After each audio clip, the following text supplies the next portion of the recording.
Toastmasters Uma is attempting her level 1 project 4 speech in presentation mastery under the title Whom. Toastmasters Uma, whom, whom, Toastmasters Uma.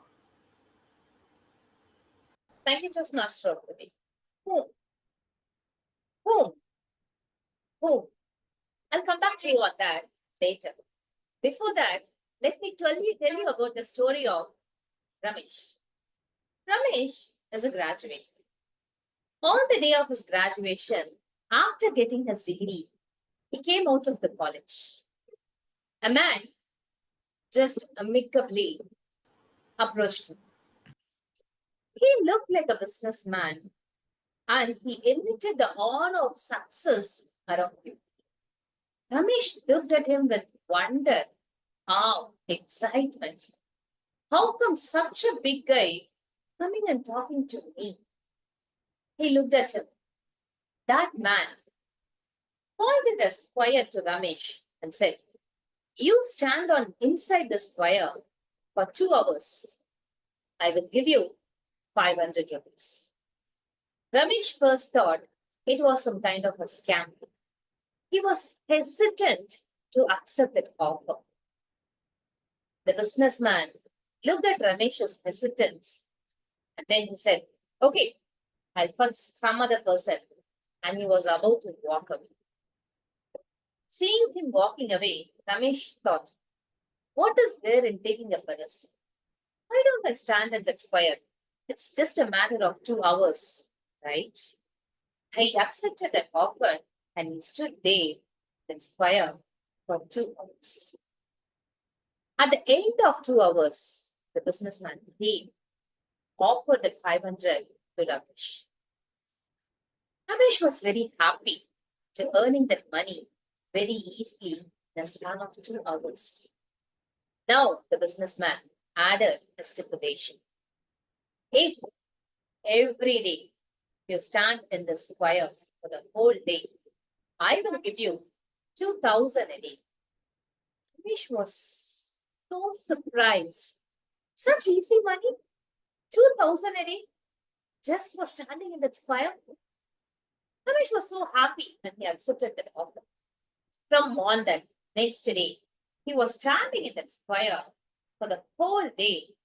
At the end of each day, he got the 2,000. Days passed to weeks. Ramesh started watching all his friends exploring the world with happiness. They were enjoying playing with each other. Sometimes the friends called Ramesh also to come and join them. Ramesh was so tempted. He just wanted to step out of that square, join his friends. But the 2,000, the end of the day, was holding him back and he never stepped out of that square. He was standing in that square every day. Days passed to weeks.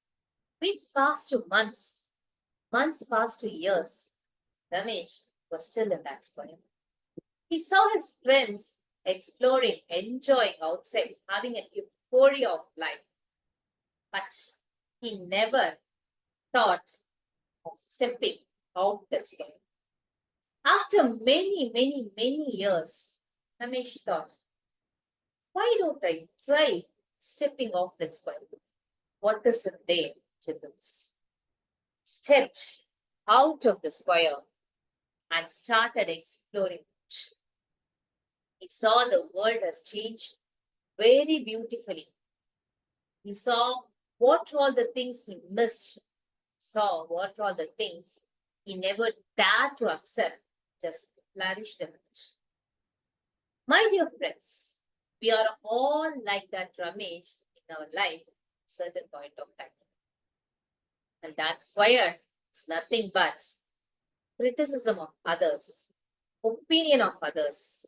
What will others say? What will he say? What will she say? Are they talking about me?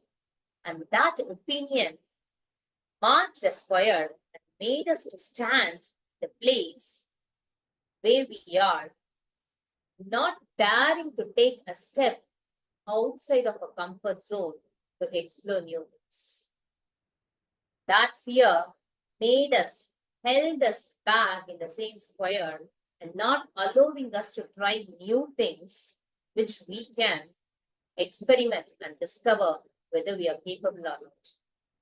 And one another reason why we are in that square is because we think ourselves wrongly.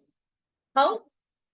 We always think we are here in this world to sell ourselves, for others to accept, for others to love us, for others to appreciate us. Please love me, please accept me, please appreciate me.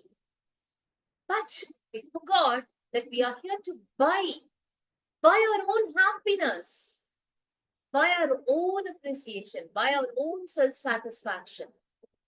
You know the difference?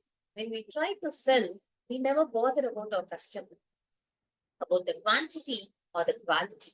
We just want to sell it so that they'll accept. But when we buy, we always look on the quality and quantity. Is it qualified enough for me to buy it? So please, friends, always think about it. Don't ever try to sell you, but always try to buy for you, so that we will always have the correct qualified people in our life who will appreciate us and makes us to buy our own happiness in our life. So my friends, I'll come back to our question. Are we living for whom? For us or for others? Are you living for whom? Thank you so much, our General Evaluator, Toastmaster Regeshwari. My target speaker, Toastmaster Umamaheswari. What an amazing speech. Your enthusiasm is so contagious that every time our audience is so eager to listen to you because you come up with some unique ways to explain your speech with some anecdotes or life lessons, which really inspires everyone. So today you use the story of Ramesh and the businessman to explain the concept of FOMO and JOMO. Now, let me tell you that our human mind is indeed reluctant to, step outside that box which you were trying to explain.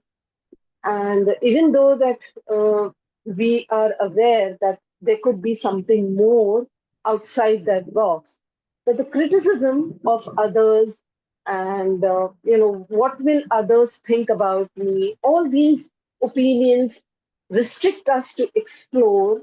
And what you did is to leave us with a thought, whom are you living for? So that was indeed very beautifully presented, is what I would say. Now, I mean, even though you had a beautiful structure of your speech, um, there is something that I felt when it comes to the recommendations is that in some places I felt that your expressions were a little low. Even though you gave a beautiful example of of Ramesh and the businessman, it would have been more impressive if you used any personal experience, and that would have helped the audience to glue to your speech. Also, some more vocal varieties and hand gestures, a little more. You did have, but a little more could have made your speech more, expressive. And also, I felt towards the end, probably you were trying to hasten up to conclude the speech, but maybe it could have been ended in a much appropriate manner. So, to summarize, I would say that you are a fabulous speaker, which we all look upon, and you to break. You tried to break that conventional thinking, and that helped us to think exactly what do we need to do in life. I must also applaud that you used the feedback in the previous speech where it was recommended that you should stand and give your speech, which you did today. So that is something really applaudable. So I must say that overall, it was a wonderful speech. Just the small recommendations can always take your speech to not the next level, but the highest level that we all expect from you. So thank you so much. And